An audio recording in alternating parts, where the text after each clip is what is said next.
This is Scott. He rides his bike 4 times a week for fitness and a bit of racing. Recently, he's been struggling with foot pain after only 1 hour on the bike, with lasting numbness and pain after he rides. And if he doesn't solve it soon, he faces a winter of training with serious foot pain. Scott's been riding his bike for 2 years and is a Cat 2 racer. And in this video, we're going to work out what's causing Scott's foot pain and what we can do about it. If you have foot pain, one of the obvious things for me as a fitter to do is to have a look and see if the shoes that you've got on your feet actually fit your feet or not. Now, jump off the bike and you're gonna just take the insoles out of your shoes. Put them on the floor and you're gonna put your feet on top of the insoles and look down, top down at your feet on top of the insoles. Put your fingers in front of the longest part of your foot.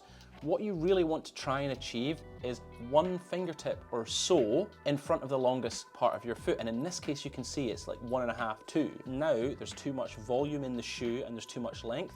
So that foot's gonna be unstable and move back and forward inside the shoe when you pedal. And that's the first sign of a problem. After you've done that, take your insoles, chuck them back in your shoes.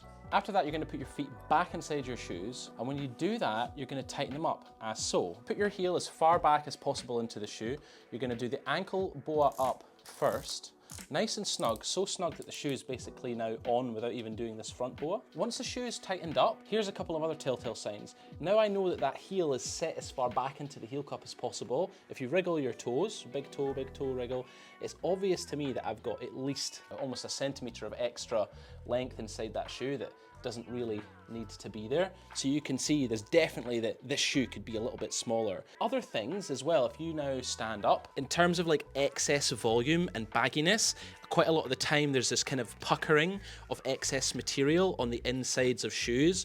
It can sometimes tell us that there's too much volume. Now when you're pedaling, if your foot is moving around inside the shoe, you've got to think that your body wants to try and generate torque and force up in here and transfer it through the shoe. And if you're pushing your foot from your leg and then your foot shunts around inside the shoe, A, it's inefficient, but B, the first thing that's gonna happen is your coordination is not really gonna like your foot moving as you're trying to push it. So you'll start to scrunch your toes inside the shoe to stop your foot moving around. And that's one of the biggest things that's gonna start to give you foot pain, because as you crunch your toes whilst you're pressing down on them, you're gonna have problems. That crunching is gonna squeeze the blood out, and it's also gonna compress the nerves and make your toes uncomfortable. And for the purposes of this video, here are some better fitting shoes that I prepared earlier. As you can see with these insoles, as he puts his feet on top, you can see that it's much more like 1 fingertip in front of the longest part of his foot. So it's gonna essentially mean that there's still gonna be a little bit of space in the shoe for his toes to feel like they've got space to move around, but they're not gonna be getting compressed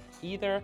At the same time, there's a lot less room in this shoe for his foot to move. This is an example of what you're really wanting to see when you put your feet on top of the insoles that you own. Hey guys, if you could like and subscribe to this video, it would be super awesome. And if you can, drop a comment. If you have any questions, I would love to get back to every single one of you as best I can. Now back to the video. It's not only shoes that are too big that cause a problem, shoes that are too small. So if this is your foot and this is the shoe, feeling like it's compressing from the side, or feeling like if these are your toes, if this is the end of the shoe, your toes can't relax because they're getting squidged. These are also things that are going to cause tension inside your shoe, pain while you're cycling, right? And you can see that these shoes are much better fitting, far less puckering of the material, and there's a much fuller sensation of contact in the shoe. Now, if I press around in here as well, you can see that, again, there's just no excess bagginess. So these are the shoes that you're going to be wanting to look at. And this is probably the first part of Scott's issue. We're going to be saying goodbye to the shoes that are too big and sticking with these. Okay, so how long does the foot pain take to come on when you ride? Usually an hour in. Okay, and then what's sort of going on with it? How does it start to hurt? It sort of starts like numbness across the top of the foot. Well, there's a couple of things like straight away that I can see on this position that I don't like it in general. By the sounds of it, you're almost trying to overuse your foot to stabilize yourself on this position. And looking at the position as a whole, there's a couple of things. So you see how his shoulders are coming up and forward like this? I reckon if I asked you to take your hands off the handlebars, you would probably feel like you're gonna face plant the front. So he's not that stable.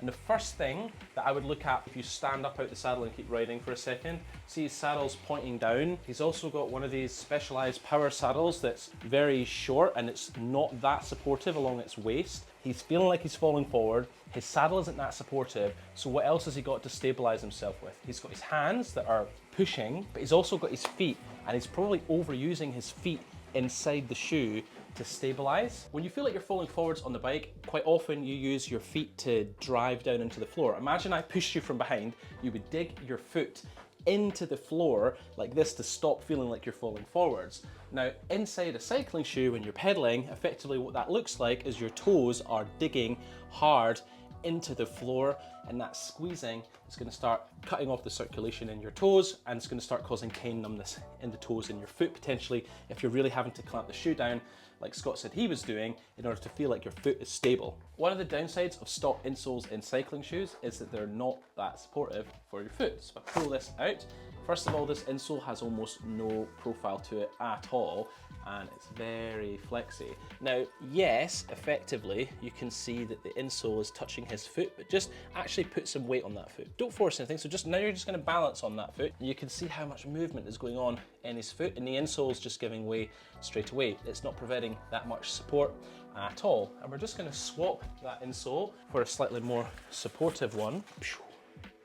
First of all, we've got slightly better contact. Because there's firmness in material underneath the arch, it's actually giving his foot feedback. So first of all, it's going to tell his brain when he's pushing on the pedal that this is somewhere you can push into because there's contact there, but also it's going to just provide that little bit of support, especially when it's wedged inside a shoe. That's going to firm right up and stop his foot rolling in, and also stop his foot moving around inside the shoe as much. So this virtual bike fitting insole here is available on our website. If you live in the US or the UK, we can ship directly to you. And the link is in the description. What I'm doing now is markering Scott up because we're going to be doing a motion analysis while he's riding and seeing if we can look at how much his foot is moving before.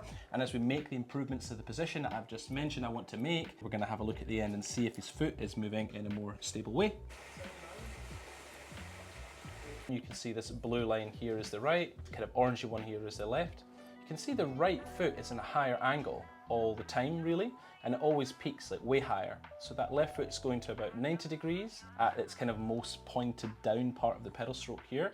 And then the blue foot, so the right foot, is much higher. So rather than being at like 90 degrees, the right foot's like 95. And you can see ankle flexion at 0 degrees, 86 on the right, 74 on the left. Through the bottom of the pedal stroke, Scott's right foot is in this steeper, less stable angle. So if you think about pushing down into the pedal, he's pushing his right foot harder and kind of more of an angle like this. So there would be, as far as I'm concerned, like a bigger chance for some instability to group itself in inside that shoe, higher chance for some movement. So I'm certainly interested to see if we can reduce the angle of that foot as we progress through this fit. Okay, so one of the things that we're gonna do with Scott is move from his shoes that are a little bit too big into shoes that are just a half size smaller, but it makes all the difference because there's way less volume inside the shoe, and effectively we're also going to be moving the cleat back as well, because you can see in that analysis his foot's moving around quite a lot. So I want to see if I can move the cleat back, make his foot a little bit more stable. A couple other adjustments I'm going to make here too is leveling off the seat to stop him feeling like he's falling forwards.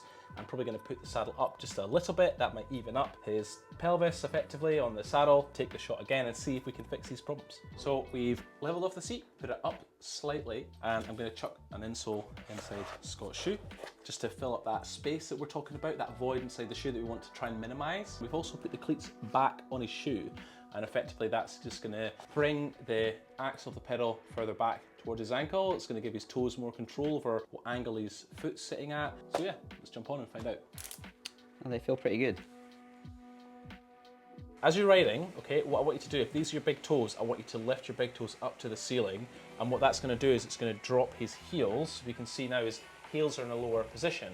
So now his heels are in this lower position, I'm going to get you to relax your toes, keep riding, and now become aware of where you feel the insole pressing in to the arch of your foot. And what I want you to do, from your whole leg, just push into where you feel the contact with your arch. And what that's going to do is it's going to simplify this coordination. So rather than, if this is the pedal and this is your foot, and pushing and bringing your foot into this high angle, now you're just pushing consistently into your whole foot.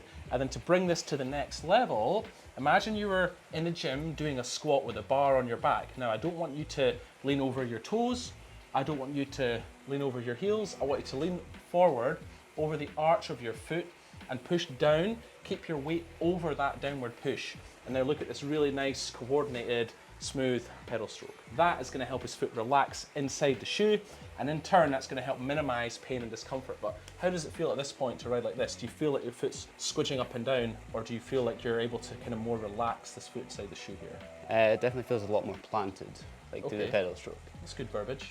More planted through the pedal stroke to me sounds like his foot's more stable. Let's have a look and see what the motion analysis says. Okay, now what you can see here is that we've got much more even tracing, if you like, of that foot through the pedal stroke. So you see that rather than up at the kind of the high end of like mid 90s, we're sort of like low 90s now on the right, and much more even. If you kind of remember, like before, the feet were doing totally different things. Now there's much more coordination between that left and right side, much more stability. So we've got this kind of much lower angle in the downward push, if you like. So at the 90-degree part of the pedal stroke, the left and right feet are kind of slightly lower. I would effectively want his feet to be slightly in a lower angle here as he pushes halfway down. At the same time, we can't have everything. This is maybe just Scott, who's potentially a little bit tight in his ankles as he pushes. There's maybe a few other bits and pieces of this bike that we want to tidy up. But in essence, we want to work on a foot being stable. And if the foot's stable and not pressing down and going into this sort of high angle, there's a much higher chance his foot can relax inside the shoe, and that relaxed foot will allow blood to flow and stop the numbness coming in, but also help that foot feeling like it can relax. You told me before with your foot in the other position that there was maybe about an hour before your foot started to get sore. If you felt like your foot was clamping inside the shoe, you probably felt that straight away, and it was just a matter of time until the pain came on. Obviously the pain just wouldn't come on straight away because it just takes time to build. It just takes time to build. But yeah, now I don't feel like I'm having to clamp anything down nearly as much. We solved Scott's foot discomfort and pain on the turbo by reducing the size of his shoe to take the excess volume out. We moved the cleat into a much more advantageous position on the shoe, and that allowed his foot to relax and not feel like it had to go into this high position just to push the axle of the pedal. We cued him to push into his whole foot, and to make that easier, I've put an insole in the shoe to reduce a little bit the extra volume, which made his foot feel like it was rolling around inside the shoe. But the insole itself also made Scott feel like he could push into the arch more easily because there's contact underneath it, and that allows him to push into it. And I would expect Scott's foot problems to be much more of a thing of the past now that we've worked through all of these basic steps. Thanks very much for watching the video. Make sure you like and subscribe, and please, if you can, just drop a comment. It helps us. I'll try and get back to you all.